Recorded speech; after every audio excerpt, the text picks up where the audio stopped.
આપણે છે ને આવા કુણા કુણા પાન લેવાના છે ફાઈંગના, અને આમાં થોડુંક ધ્યાન રાખવાનું, જાવામાં ને એમાં હોય ને જીવ જંતુ ન હોય, ઉપરથી લેવા, અંદર હાથ બહુ ન ઓલા કરવા.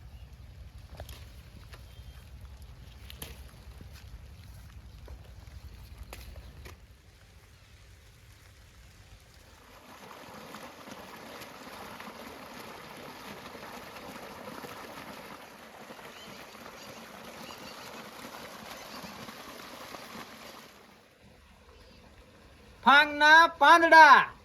આજે આપણે બનાવજો ફાંગના ઢોકળા. વેલકમ ટુ બાબા રસોઈ.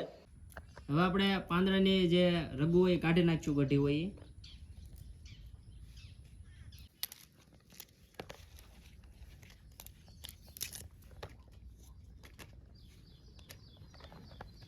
હવે આ પાંદડાનું આપણે ઝીણું કટિંગ કરી નાખશું.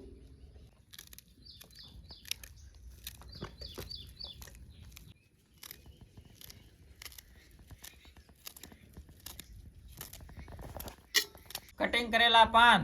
હવે આપણે આમાં મસાલો મિક્સ કરીશું બધો. હળદર, મરચું,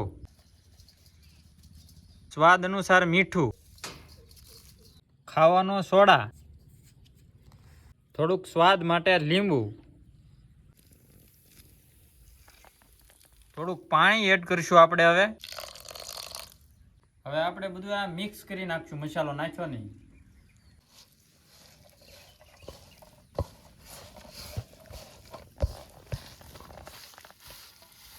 ચણાનો લોટ, બાજરાનો લોટ.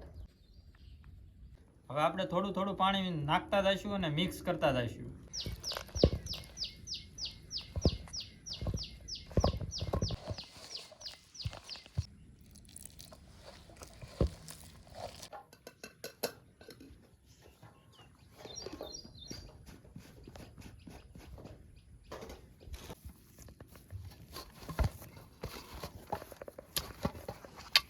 ઢોકળા બનાવતી વખતે જો તમારા હાથમાં કદાચ લોટ છોંટી જતો હોય તો થોડોક તેલ વાળા કે પાણી વાળા હાથ કરવા, એટલે છોંટે નહીં.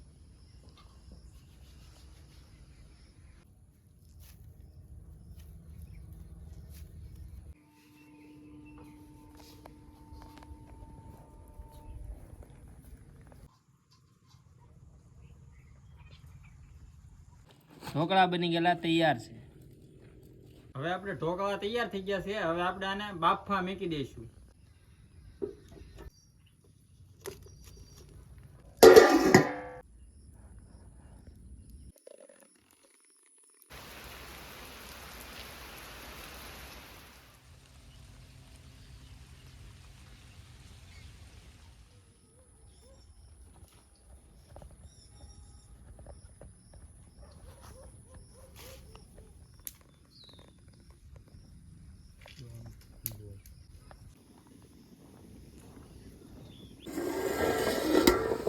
હવે જોઈ લેવાનું ઢોકળા આપણા બફાઈ ગયા છે કે નહીં.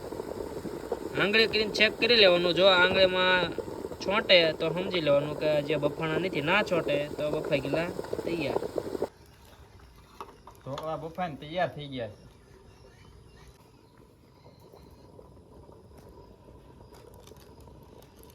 હવે આપણે આનું વઘારવા માટે ઝીણું કટિંગ કરી નાખશું.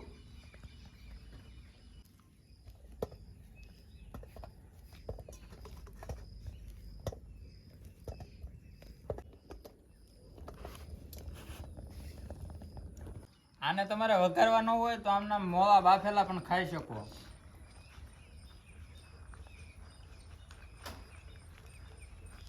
તેલ, રાઈ, જીરું, મીઠો લીમડો,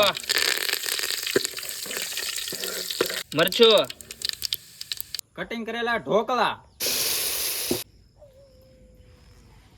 ઢોકળા બનીને થઈ ગયા છે તૈયાર.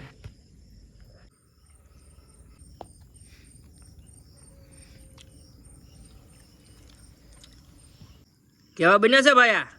સુપર હો ભાઈ, એક નંબર. તમને કેવા લાગ્યા ભાઈ કેમેરામેન? બાબા રસોઈની આઈટમમાં ઘરે કઈ ઘટે ભાઈ. સુપર